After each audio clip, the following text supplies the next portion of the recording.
Good morning and welcome to TRAXXfm. As you know, every Wednesdays at 11:15, What Matters come your way. We bring you topics that are of interest to everyone in Malaysia, and topics such as this, which we are going to talk today.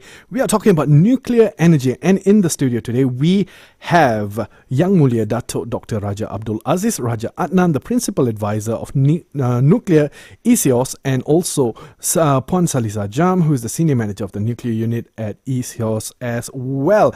Welcome to the studio, Dato and Puan. How are you today? Fine, thank you, and thank you very much for having us. Thank you. An absolute pleasure. And of course, today we are talking about nuclear energy. Now, we start off with Dato. Now, this is a question that's not part of the script. Now, the word nuclear itself has a lot of stigma behind it, the connotation itself. But then nuclear energy is something completely different. Now, in Malaysia, can you provide an overview of Malaysia's current energy landscape and its dependence on different sources, and how nuclear power could actually fit into the existing energy mix? I completely agree with you. Nuclear has a stigma because it was introduced through an explosion in Japan Yes. at the end of Second World War. Now, how does it feature in Malaysia? Nuclear is a very low carbon source, and therefore it doesn't produce carbon dioxide. Our biggest threat to the globe now is carbon dioxide. You have global warming, you have climate change, and this you see because there is an indiscriminate release of carbon dioxide from fossil fuels, which is creating havoc. Kuala Lumpur, this is supposed to be a very hot month, but you see there are floods and whatnot. So the thing is, climate doesn't follow a pattern anymore because of this climate change. And therefore, we have to bring down our carbon dioxide emissions, zero carbon. And therefore, that is why we are moving to renewables, and nuclear can play a good role in this, together with solar, together with wind. But wind is almost impossible in equatorial. So we are looking at solar. Solar needs to be supported. It is intermittent at best. And I don't think it will cover our demands now. Well, that is very well put. Now, Puan, why did the Malaysian government actually shift its stance to a no-nuclear policy in 2018, despite having a very long-standing presence in nuclear energy, including operating a nuclear research reactor for 40 years and previously planning to establish 2 nuclear power plants, and followed on by the disbandment of Malaysian Nuclear Power Corporation, which is the MNPC? How does the decision align with Malaysia's broader energy transition efforts? So basically, in 2000, when MPC established in 2011, actually is back then. It's because Malaysia want to look into more option in terms of the power generation.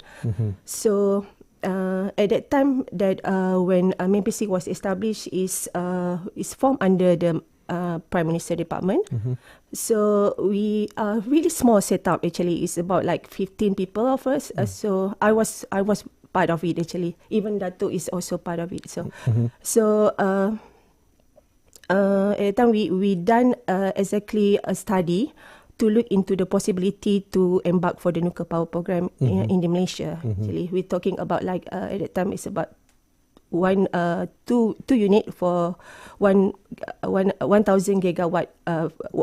One gigawatt for each. So, but unfortunately, in 2018, after the generation, there's a change of government. So basically, we try to push the agenda, but they have a change in the policy direction. This is why, back again, that the energy policy, energy program is put in the cupboard.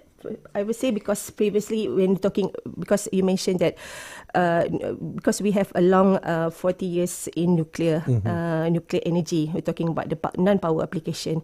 So before the establishment of the Malaysian Nuclear Agency, is the main purpose at that time in 1980s is we're talking about the possibility to look into the power generation. So again, the policy is keep changing. This is why I think somehow along this time we need to what we learn from the from the previous past, when the change of government is going to change the policies. So when to change the policy, when we have done a lot of things in the past, we spend a lot of resources, but it did not materialize. So it's for me, it's such a waste. This is not unique only to Malaysia with the change of policy, and that's why, like nuclear in particular, it should be a bipartisan decision. And therefore, in 2018, it was seen to be the government of the day's decision to embark on nuclear power. So I think having learned that, and it also happened in Philippines when President Marcos wanted to embark on nuclear power, the next president cancelled it. And so I think the political parties, all the stakeholders must decide that we need power. We should look at nuclear power to be an option. And therefore, if there's any change of government, the need is still there to meet the requirements of the nation. And therefore, hopefully, there wouldn't be any change of policy because everybody on both sides of the coins agree to it. I think that's essentially what happened.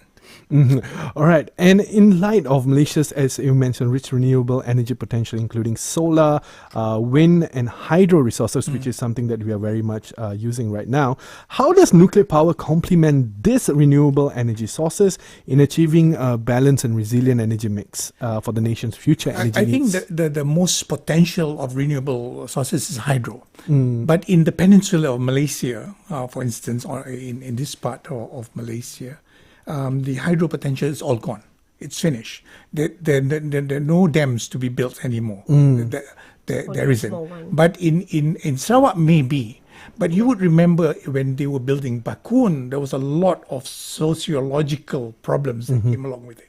And if you heard about Bruno Mensa, he was one of the activists who went against the government of the day to say that, you're taking away native lands that belongs to the Penans, and Bakun, which was designed to be a huge generation for electricity, is now limited to a very small, because you're taking much of the native lands which belongs to the indigenous people. So hydro is good, but there are social implications. In solar, yes, you have sun. You feel very warm. Yes. But when it rains, when it's cloudy, the sun is not at its potential. Photovoltaic panels, for instance, works best at 25 degrees centigrade. Oh, 25 degrees. Yes. The higher it becomes, the less efficient it will be, the less electricity will be produced. And so it depends what you're looking at. If you're looking at, of course, solar is free, but it's a very small amount of power that you can produce. So places like Philippines, when they look at solar, it's 1+1. If you have 1 watt of electricity produced by solar, you have to have a backup of 1 watt by either generation, by diesel generation, and so forth. So you for the price of 1, you're paying for 2. And so this is the intermittency. I hate to say it's not reliable, but it is not reliable. So where nuclear comes in is to make solar and renewables work. This is where we have nuclear. And nuclear is low carbon. We cannot have diesel powered generators because they produce carbon dioxide as well. Yes. So we have to look at low carbon. So this is where nuclear comes in. And maybe you will be asking, isn't there any risk in nuclear? I will answer it when you question me. Of course. I mean, the question, if there is risk for nuclear, is something that is very much concerning. That's the initial stigma of it, because nuclear was not looked at as a power generation method in the initial days. They were just looking at it as an annihilation method. So it is kind of crazy that from that, even with something as stigmatized as nuclear, there's so much potential to be seen, especially in a country such as ours, where as a complement to another power generation source, it very much works, especially since we are not affected by earthquakes, we are not affected by other huge phenomenons. But you know what? We will take a short break. And once we come back, there's more to talk about, including the risks that Dato just mentioned earlier, or the lack of, that is. And we will be right back. And now this is a song that the Dato himself requested for his wife. All right, so we'll be playing that right now for our listeners. We are currently speaking about nuclear energy with Yang Mulia, Dato Dr. Raja Abdul Aziz Raja Adnan, Principal Advisor of Nuclear eCEOs, and also Puan Saliza Jam, Senior Manager of Nuclear Unit eCEOs, right here on Tracks. Don't go anywhere. We will be right back after this.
Welcome back. Hope you enjoyed the music. We are speaking about nuclear energy on What Matters today, a beautiful looking Wednesday today, with a young Mulia Dato, Dr. Raja Abdul Aziz Raja Adnan, Principal Advisor of Nuclear Unit, eCEOs, and also Puan Saliza Jam, Senior Manager of Nuclear Unit, eCEOs, right here on TRAXXfm.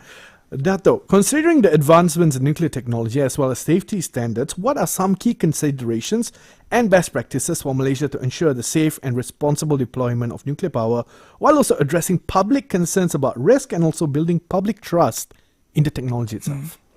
When I advocate for nuclear power, I advocate for regulated nuclear power. And there's the safety concerns, security concerns, as well as safeguards. Safeguards is the misuse of nuclear energy to making nuclear weapons. This is also very important.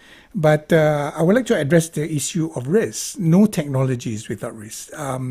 Nuclear is also has risk, but compared to what? If you look at fossil fuels, the risk is way beyond risk. You are seeing global warming, global changes, temperature is increasing. So you're seeing the effects of using fossil fuels. Diseases?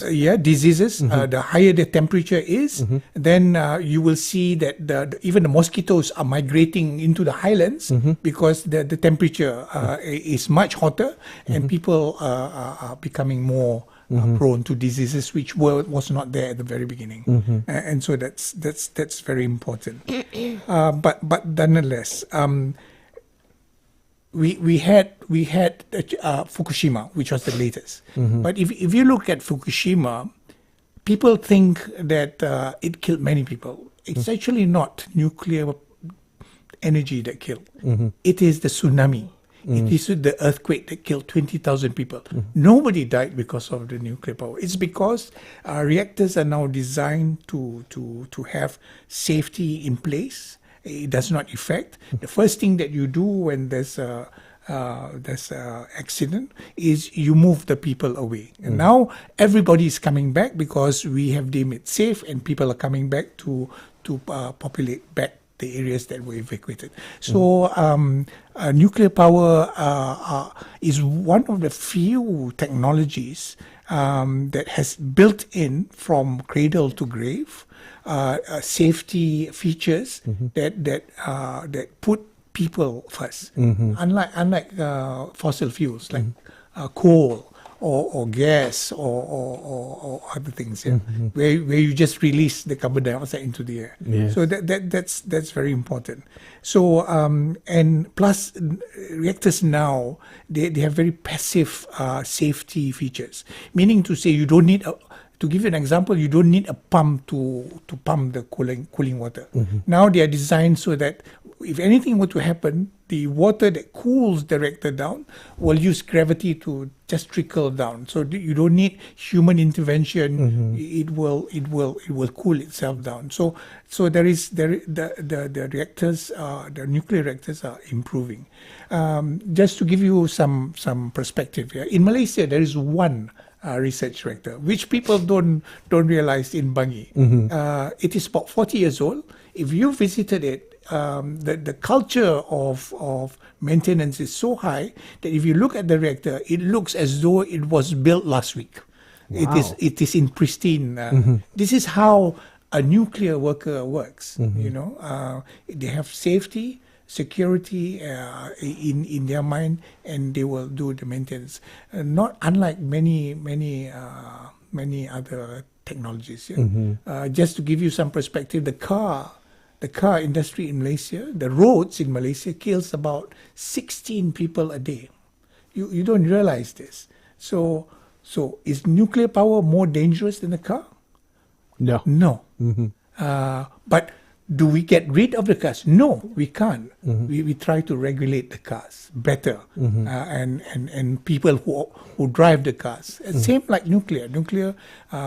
Okay. Chernobyl happened, 3 Mile Island happened, Fukushima Island happened. So we put on regulations that make sure that things will be better for nuclear power generation. And the technology has already been evolving for years, ever since the beginning. Ever since. And as you said, safety is the first thing. Everything else is second. Yep. Oh, wow. So that is very, very interesting to hear. Now, Puan, what would be the impact on Malaysia if a neighboring country in the region, such as the Philippines, Indonesia, or Thailand, choose to reconsider the role of nuclear power to support their respective net zero carbon goals? Okay. Basically, those countries like Indonesia, Philippines, and Thailand actually went back in 2008 is the same. They have the same progress with Malaysia, but somehow they also have a slow progress. But because of they look into the net zero carbon emission, they think that nuclear is a possible solution in this regard. So, what if the neighboring country in the region choose to reconsider nuclear power? So, what is the major implication? What I can see is, for example, like talking about competitive pressure. If the country invests in the nuclear power, they might gain the competitive gain in terms of the energy affordability, reliability, because the power is supplied. The power is more stable compared to other energy sources. And then we're talking about the energy security and independency. So we're talking about safety and environment, and also opportunity for collaboration. So if we Malaysia didn't go for nuclear power, and then when the rest of our neighboring country, we are somehow losing our competitive edging in terms of more people going to invest outside Malaysia rather than, because they provide better solution for powers, and also better investment, say, yeah. Like for instance, recently big companies in the tech industry have now started looking at Southeast Asia, mainly because of the war that's currently going on overseas on the European side. So they're looking here, and having nuclear energy as part of your arsenal would also be, as you said, affordability, right? Attractiveness. It increases the attractiveness for people to invest. For instance, we have data centers. Data centers looks as a small thing, but actually they are energy guzzlers. Yes. You need huge amount of energy to run them. To actually run the data centers. So I don't think, this is my personal opinion, I don't think we can rely only on the renewables. So you need to back it up. So the base load should be at least a low carbon technology. Doesn't matter what the technology is. Could be hydro, low carbon. But then you can supplement it with renewable solar, for instance, if you need to supply more for peak demands and so forth. Coming back to this, what happens if our the neighboring countries? Nuclear is transboundary in nature, because if anything happens, let's say in Malaysia, it will go and affect the countries. So it's the nuclear community is so organized in this that there are conventions and treaties that govern this, and so we have to improve our legal infrastructure to make sure that we have the moral standing, that we have the standards, the highest safety standards, so that we can go to our neighbor and say, look, your reactors are not of the highest standards. We, on the other hand, have the highest standards, so we can do that. So we have to change our law and be parties to the conventions on nuclear safety, it is called, to tell them, and ensure that they are also in check. We are also in check. So these are the things. Even if we do not go nuclear, we have to change our law so that we were able to. Let's say Bangladesh now is building their own reactor. We can't go to Bangladesh and say, look, you have to be very safe. We can't, because our law doesn't support this. So we change our law. Then we can comment on them, because then we have the moral standing and we have the legal infrastructure to tell them. Be of the highest standard of safety. And Malaysia, we love being regional leaders. So let's hope that once, a point in time, we will become a regional leader in this as well. And of course, Dato, what potential economic benefits and challenges could arise from the introduction of nuclear power in Malaysia? Huge, because nuclear power technology comes with a local supply chain, and that you have to support to make sure that the equipment is sustainable in the longer term, because we are talking about 80 years of operation of a nuclear power reactor. So it does that. Compared to, let's say, solar, you import the solar panels from China. What you need is to arrange them in an array and to collect the sunlight. But the most you can do is employ people to wipe, to make sure that it's clean. Yeah. And that's the technology that's involved from the local point of view.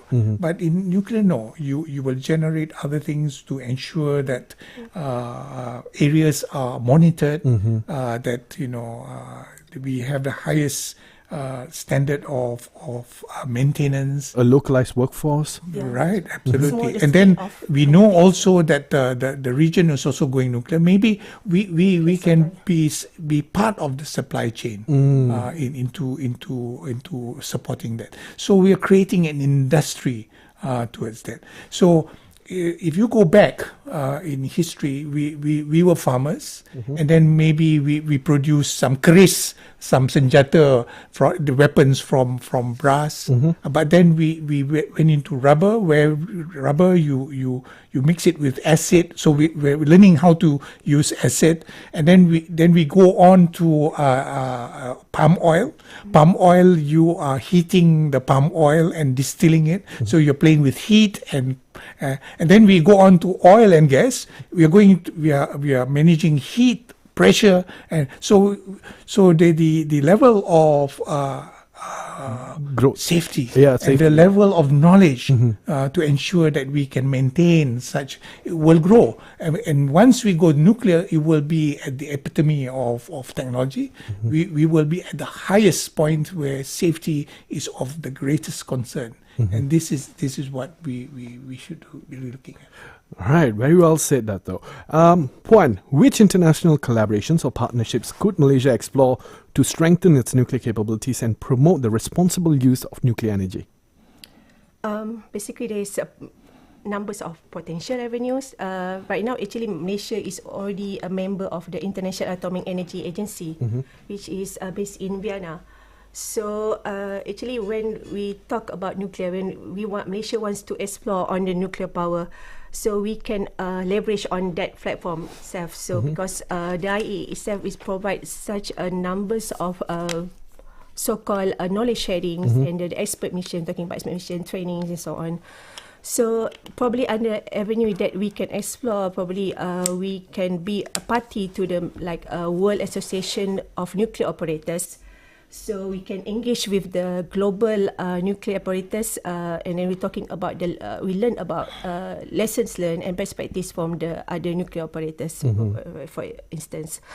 And probably we have to have if we go for nuclear power, we have G2G. It depends on what technology we want to look into, probably from China, probably from Japan, or probably from France. So we can leverage on that platform as well.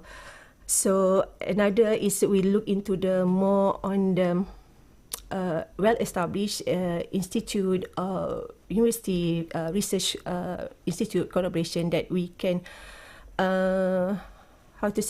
improve enhance our research in this matter. So I think this is some of the example, the potential collaboration that we should Malaysia look into it if we consider for the nuclear power.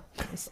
Okay, thank you so much, Puan. What we're going to do, we're going to be taking a very short break, and once we come back, there is more to talk about, and also maybe later, Dato, you could tell what is the best practice to get rid of the stigma surrounding nuclear. But right now, let's get some music going. We will be right back. We are currently talking about nuclear energy.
Welcome back to What Matters on Momentum. We are speaking about nuclear energy with our guest, Yang Mulia Dato, Dr. Raja Abdul Aziz Raja Adnan, the Principal Advisor of Nuclear Unit with eCEOs, and also Puan Saliza Jam, Senior Manager of Nuclear Unit with eCEOs as well. Dato, this question is to you. Now, earlier on, we said there is a stigma regarding the word nuclear itself. What do you think would be the option to reduce or remove this stigma from the minds of Malaysians? I think the most important is to communicate. And I say this again, to communicate and to communicate. So that people know what the risks are, what the benefits are, and what the requirements and demands are in the future for power. Because I have grandchildren who will never sleep without air conditioning. And so electricity is very important. And we need stable electricity. And this is so that people, when they are informed, they are not afraid. And therefore they make decisions, and informed decisions, not a passionate one, not an emotional one. And so just like you have decided that the car is still useful to you, although you know it kills about the roads kills about 16 people a day. But you still make a conscious and informed decision that there is more benefit to it than not using it and banning it from Malaysia. So this is what I intend to do. To advocate for regulated nuclear, that any nuclear power should be safe, should be secure, and therefore it should not be used for any weapons development, because this is something which is not very good. Absolutely. Puan, which aspects do you think Malaysia should consider when assessing its preparedness for nuclear power? And if it's a decision made to reconsider nuclear energy, what past experiences do you believe this country has had in this context? So I mentioned about the IEA, International Atomic Energy Agency. Actually, for IEA has gathered experiences and lessons from other nuclear operating countries, and then they come up with such a concept. They call it IEA milestone approach. So when talking about the IEA milestone approach, they're talking about from when the first day we talk about nuclear until the operation for the operation of nuclear power plant is talking about 10 to 15 years for any newcomer countries to consider it. So each for the 10 to 15 years, they're talking about the three phases. So each phases, we have to look into what aspect that we need to consider it. And then for each phases, also we have to consider the 19 infrastructure issue. We're talking about the national position, we're talking about nuclear safety management, and then Dato mentioned about the stakeholder engagement. So all those activities need to be ready in order for any country to make the right decision, and then the right decision and the right assessment at the right time. So and then at the beginning we're talking about the Malaysian Nuclear Corporation. We should, I believe, if Malaysia reconsider the nuclear power, we should look into what Malaysian Nuclear Power Corporation have done previously. And then at that time as well, Malaysian Nuclear Power Corporation also have received the International Nuclear Infrastructure Review. Is such of audit to assess what Malaysia readiness. So we should also look into the aspect and then learn from that, and then make the informed decision from that matter. So I think we should learn from what we have done, and then fill the gaps, and then look into what we have to do in order to make informed decision in this regards. Yeah. All right, Dato, very quickly, do you believe Malaysia is ready for nuclear power? Yes, but we have to start now. We have to start being better at what we do. We have to prepare the infrastructure. We have to prepare the mindset of people, and therefore this is very important. But I just wanted to end this by paraphrasing the mother of nuclear science, which is Madame Marie Curie. Radium. She's the only one who was won 2 Nobel Prize in Yes. 2 different disciplines, physics And chemistry. And she says, we fear what we don't understand. But once you understand it, then you don't fear it anymore. And this is true for nuclear science. Once we understand how to control it, how not to do things which are dangerous with it, then everything will be fine.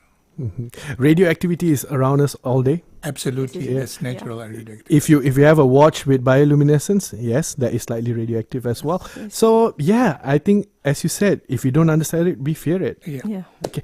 Thank you so much, Dato, as well thank as you very Puan. It's an absolute pleasure talking to the both of you today. I think you have made me understand way more. I just found out solar energy loses potential after 25 degrees Celsius. That is something new I learned today.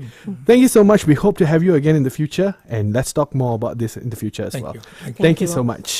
Yeah. And of course, to our listeners, we spoke about nuclear energy today with Yang Mulia, Dato Dr. Raja Abdul Aziz Raja Adnan, the Principal Advisor of Nuclear eCEOs, and also Puan Saliza Jam, Senior Manager of Nuclear Unit eCEOs. We hope that has been an informational and an eye-opening interview for all of you. And right now, it is back to the music and also the news in about 6 minutes, right here on Tracks.